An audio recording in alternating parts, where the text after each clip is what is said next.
This is ESG Decoded, the podcast powered by Global Affairs Associates to provide relevant, actionable updates related to business innovation and sustainability. Join Kaitlyn Allen and Amanda Shea of Global Affairs Associates for thoughtful, nuanced conversations with industry leaders that explore the complexities, the risks, and the opportunities connected to all things ESG. And I'm Yvonne Harris, a consultant and a co-host, and I will be collaborating with Kaitlyn and Amanda for the discussions that we will present on this podcast. Put simply, ESG is everything that is not on your balance sheet. This leaves room for misunderstanding, oversimplification, and the tendency towards one-size-fits-all perspectives. None of that will happen on this podcast. Enjoy this episode. Hi, everyone. This is Kaitlyn Allen with Global Affairs Associates. And I'm really excited today to welcome Jackie Lyles to our podcast. Jackie is a business champion, a futurist, a best-selling author, and she owns the Jackie Lyles Group. As a business champion and executive advisor for over 15 years, Jackie's professional journey has taken her deep into the world of environmental, social, and governance issues shaping the business world today. Her past experience in the field includes working with 25 investor-owned utilities, Southern Companies Generation, Cisco, Eaton Products, Power Systems Division, Rebellion Photonics, GE Power Gas Turbines, ABB, CenterPoint Energy, Encore, the EPA, state government agencies, public utility commissions, independent gas producers, pipelines, and green energy generators.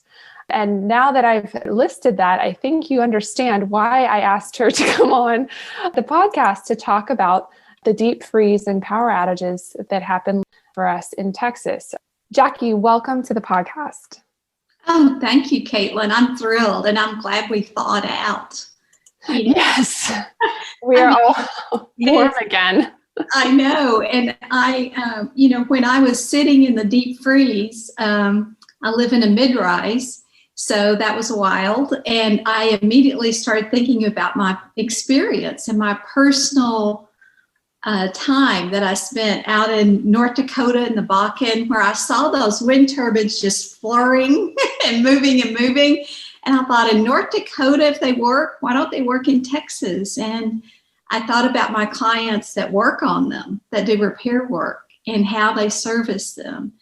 And then I thought about the experience I've had with CenterPoint Energy. So, that's been an incredible opportunity. And when I worked out in the field in gas pipelines and saw big gas plants, I saw how they ran them in Texas. And it's very different than they do in other places, in Colorado and other places. So, I've had a lot of experience. And when it happened, it made sense to me that it was happening to us because how the system works. And Jackie, you've seen kind of all sides of this system as a consultant, right? And so I'm just curious, when you look at the system as a whole, and we know multiple aspects of the system failed for us last week, what are your big takeaways from this in terms of the systemic issue in Texas? For me, the biggest issue is communications, that we don't do a good job of communicating how the system works. And when they hear the word, when my friends heard the word deregulated, especially my friends who are in California or clients out there, they were so worried about us. And I explained to them that, yes, the consumer side is deregulated and we can shop for electricity and even have fixed or variable rates. But what is not deregulated is the poles, the wires, what CenterPoint does, what Encore does. And as clients of ours, I see how they think out 30 years from now. They don't think short term. And I've also had clients on the consumer side, and those people think very differently. And so when I look at the whole system and how it functions, there's a huge lack of communication, not only with the public of how it works, but with each other in the system. So, in fact, they can't communicate. They're encouraged not to communicate. So Sorry, Jackie, who is they in that case? Who's encouraged not to communicate? So the people who have independent power producers, the gas plants, which Texas has a lot of gas plants because we are blessed with tremendous amounts of natural gas, but then the green energy groups, so we have a lot of incredible people who have, we have solar, we have a wealth in Texas of wind energy. And so the turbines, the independent power producers, the nuclear power plants, the coal plants, they really don't all communicate with CenterPoint. They go through ERCOT, which controls them and highly regulates them, and the Public Utility Commission, which is on top of that.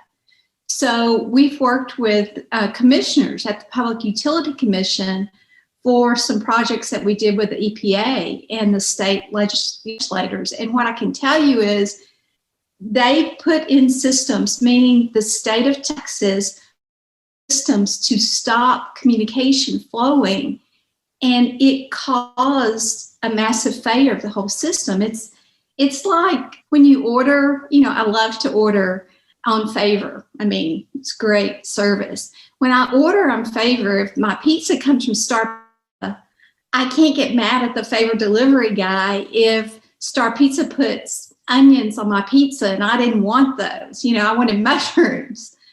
And I can't get really angry if the guy or gal who's delivering for Favor never shows up.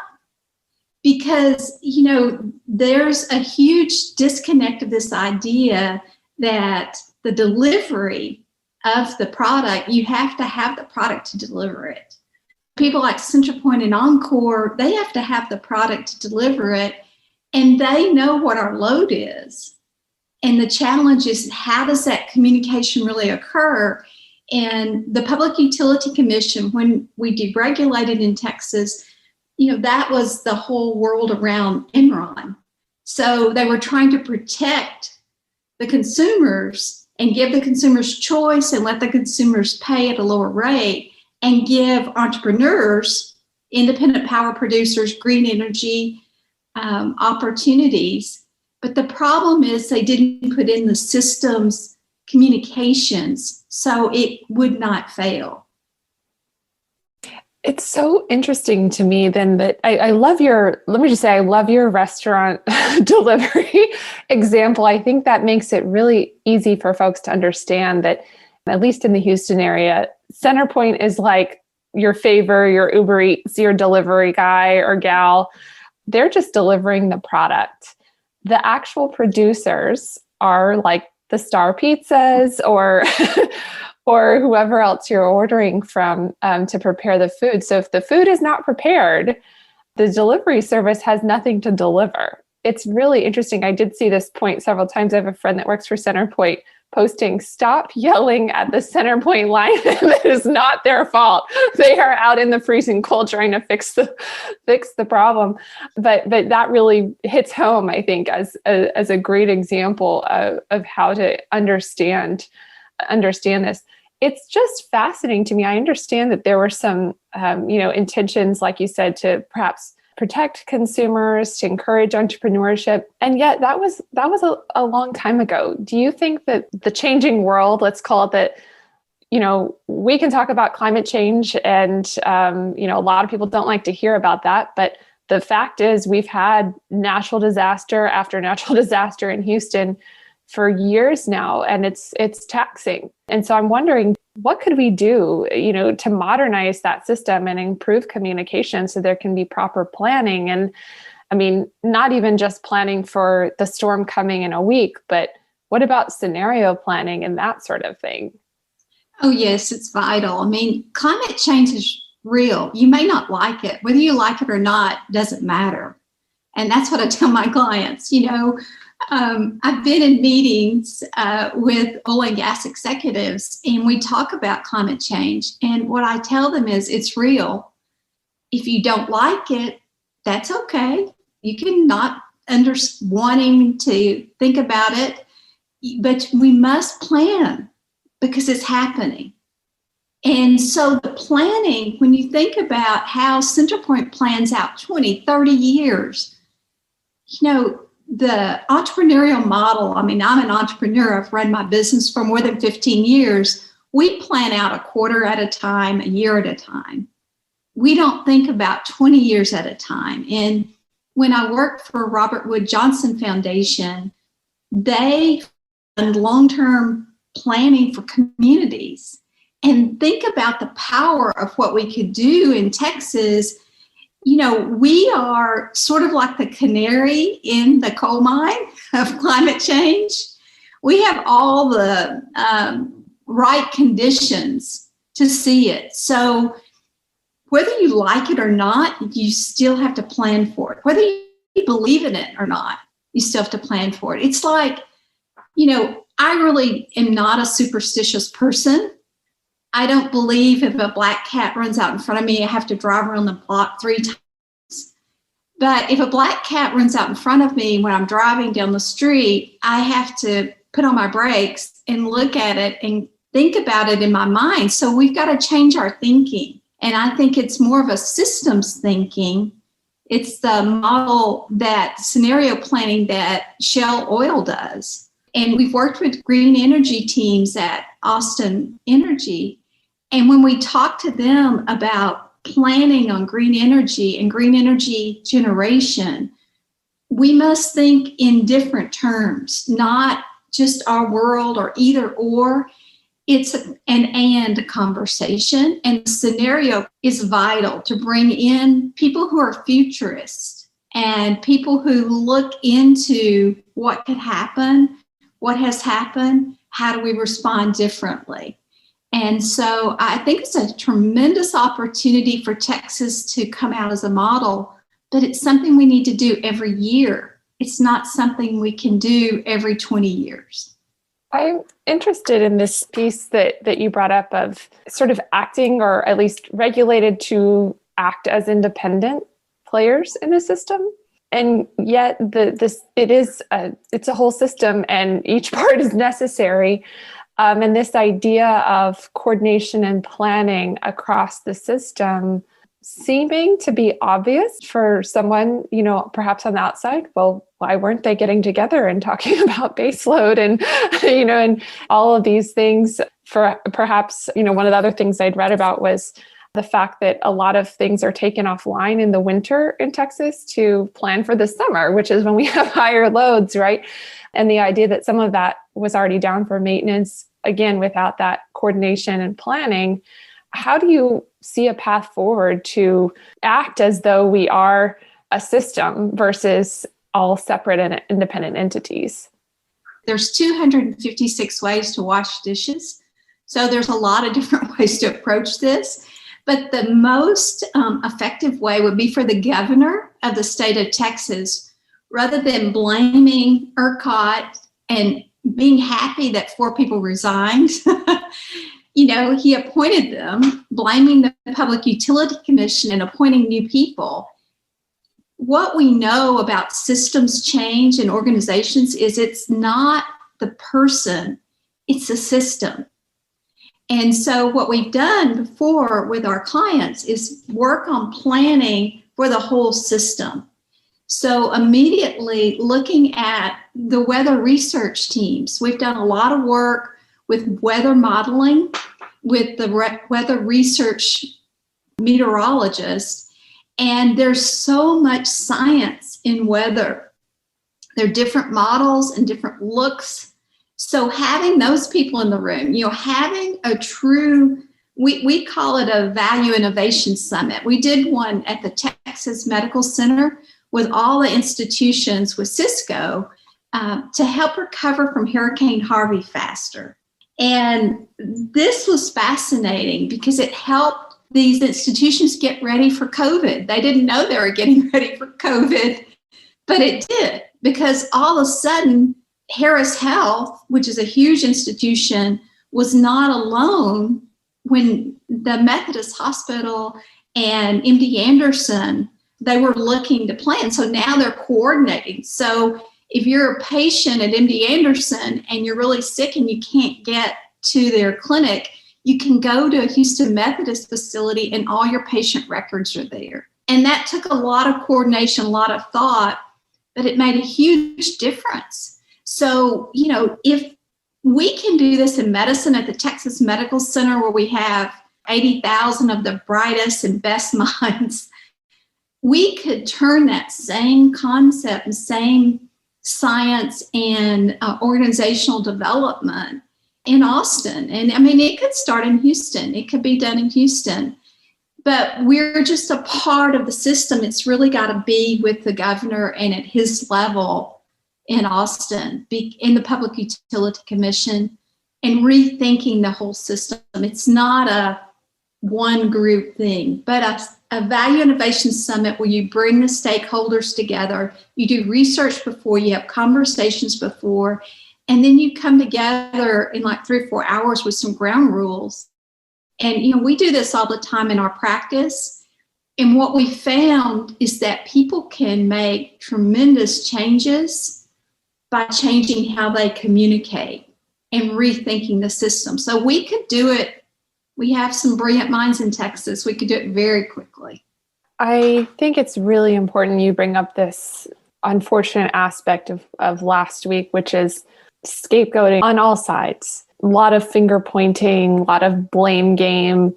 And to be honest, I think people in Texas are really sick of that. Why our leaders are supposed to be talking about things that you're talking about, Jackie.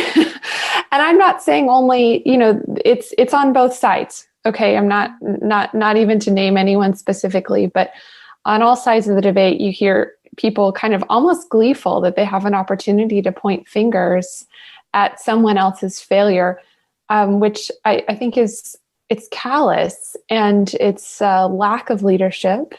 And I think what we need is exactly what you said. We have brilliant consultants, brilliant people in this state, brilliant people in the energy industry and in the public utilities.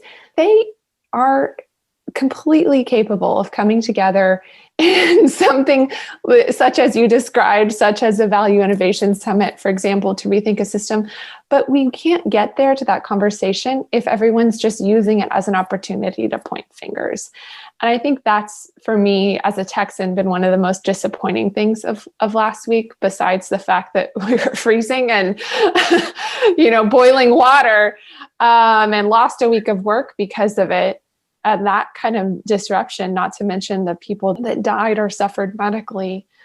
And I think that's, to me, the most disappointing thing is seeing the finger pointing instead of the systems and solutions oriented thinking. You mentioned scenario planning. And I believe in our conversation leading up to this, you'd mentioned worst case scenario planning. Could you talk a little bit about that and perhaps some examples of how it's done in other jurisdictions?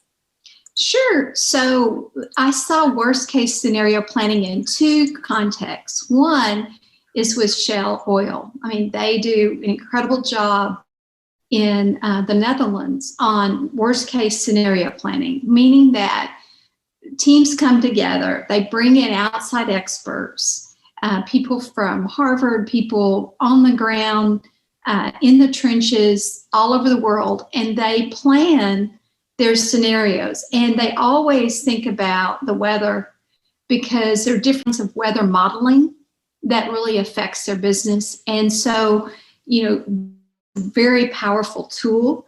And many times they're like retreats would be for 2 to 3 days.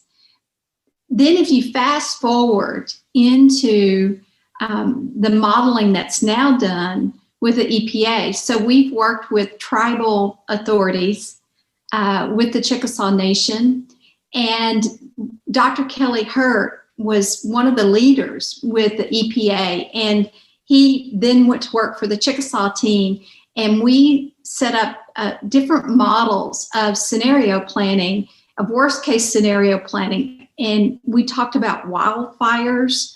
We talk about flooding and freezes, and they're in Oklahoma. So in Oklahoma, they have a lot of really bad freezes. And so we did modeling, and we worked with CenterPoint Energy because they did their natural gas. So in those models, what you want to do is have a robust team of stakeholders, so there are no holes left behind. And, if we just get an industry insider view or a policymaker view or a weather research view or, just green energy view. So I've worked with all those groups, and when they come together, the worst case scenario, there's a lot of dystopia movies. Just watch Netflix. It's been going on since Star Trek. I've been watching the new version of Star Trek. They came out with Captain Kirk. He was on the second episode of Star Trek, and I'm a Trekkie.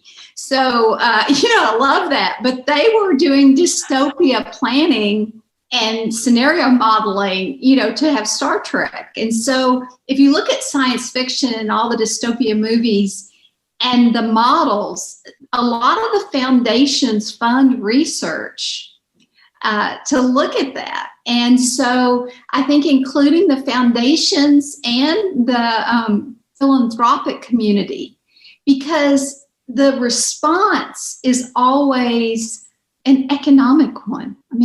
Yes, human life is lost, and that's a huge tragedy, but it's the economic impact also that's a big issue. So it's both those things, and human life and economic impact we've got to model differently. And so there's so many brilliant futurists and thinkers in scenario planning. So bringing those people together, I think everyone would just jump at the chance if it were led at a high level with our Governor's Task Force or the Public Utility Commission. It would be a game changer for our world, not just for Texas. I think it's interesting. You made me think of the fact, too, that who's on the ground after these crises, right? It's everyone. It's the nonprofit community. It's foundations. It's the Cajun Navy. It's everyone, the hospitals, the entire Harris Health System. That's who comes together, right? And so if everyone, we've been doing this for years now in Houston, crisis response, the folks that end up responding need to be part of the planning conversation, is what I'm hearing. You're right. You're right. You're right. And that's a huge ESG conversation. Yeah. Mm-hmm. When you work with environmental teams, we've worked with environmental teams on the ground who are protesting. And I can tell you that their causes are real, and their arguments are powerful, and their networks are really powerful. And imagine if you could engage very diverse. The more diverse the conversation is, the more powerful it is. And, having people like the Sierra Club, or having people who are very adamant and alarmist about climate change in the same room with traditional oil and gas people is not impossible. It's sort of like we were growing up on a farm. We had cats and dogs, and we tried to get them together, and that was very difficult. But it is possible. It is. And, I'll say in general, the oil and gas industry has done a really good job, I think, in some cases of engaging folks on completely the other side of the table. And I'll give you an example. I was at the IPECA conference many years ago, 2014 maybe.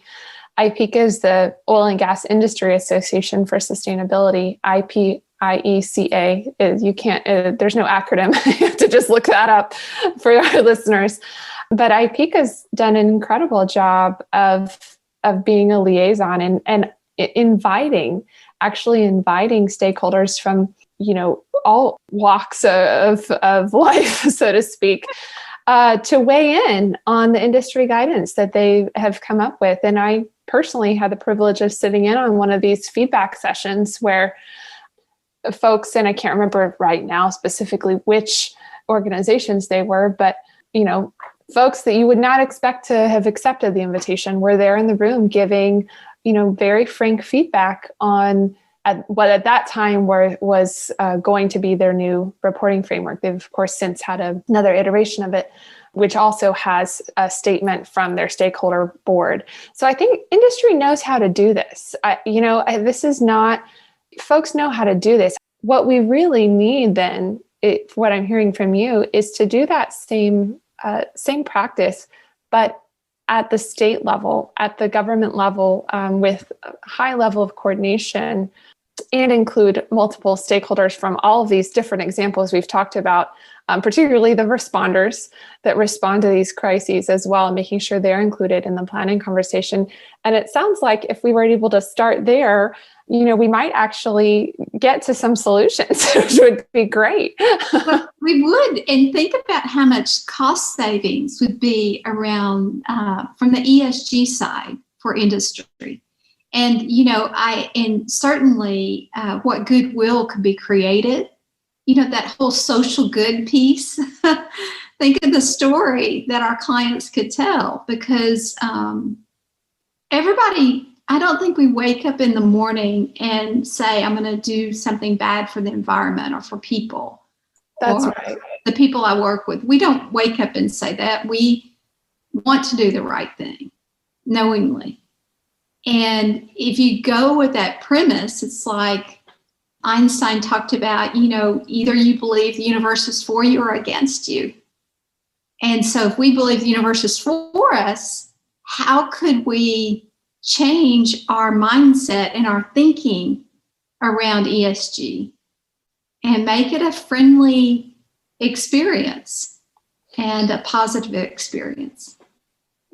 I think that's definitely a part of it, is the mindset. We definitely hear a lot of folks that think ESG is out to get industry. Well, first of all, that to me says you don't know what ESG means. But, ESG is simply your environmental, social governance profile, whatever that might mean, right? And the idea that any company has not been doing ESG is ludicrous. Every company, every public utility has been doing ESG for years. It's just a new name, right? It's a new way to quantify and report out on those things that folks have probably already been doing. But I think what you're talking about next level is not just, okay, let's report on what we do or didn't do and whatnot, but taking it to that systems level thinking where we're not thinking of ourselves, meaning our corporation or our organization or our agency, as independent and as disconnected with our own set of objectives, but actually seeing the system-wide, community-wide objectives and coordinating to achieve them. It seems pretty obvious. Am I wrong to say that this seems kind of obvious? Jackie, Governor Abbott, please call Jackie Lyles. Well, I've spoken. I work with some of the governor's team, and I've spoken to them, and they want to do the right thing. They just get caught up. Everybody right now, our climate, we get caught up in partisan politics, and it limits our thinking and limits possibilities. Amen. It doesn't have to be that way. Amen, Jackie. Well, let's switch gears to just a fun question to end the conversation. And Jackie has not heard this question. So I'm going to throw it out to you. And we'll see. Now I know you like Star Trek, so I think this is probably a good question for you. But what has been your favorite show to binge watch during the pandemic? Oh my gosh. So I just the real one. So comedies. Mm-hmm. I am watching every comedy I can possibly find. So what's your latest favorite? Here we go. Dave Chappelle. Yes. He won the Mark Twain Humorist Award, and I watched that last night. I just think the Dave Chappelle show is absolutely brilliant, and he started, when he was 8 years old, and his mom took him to comedy clubs at 14. What I like about Chappelle is he says things that make me uncomfortable at times. Yep. But they get me to think and to reflect on things that maybe I would never consider. So, but I still get to laugh because he's absolutely hilarious. And I need a lot of laughter in my life right now. That's right. Well, everybody go check that out if you haven't yet. I fully agree, Jackie. Thank you so much for having been our guest. We're so grateful to have you and hope to have you back on another topic, hopefully not in the aftermath of another emergency, but perhaps a different topic next time. Thank you, Kaitlyn. Thank you for the good work that you're doing. It's really amazing. You too, Jackie. Thank you for listening to ESG Decoded. Subscribe to this podcast wherever you consume yours, and follow ESG Decoded and Global Affairs Associates across social media platforms. Until our next episode, take what you learned today to drive long-term value for your organization by doing good for people and the planet.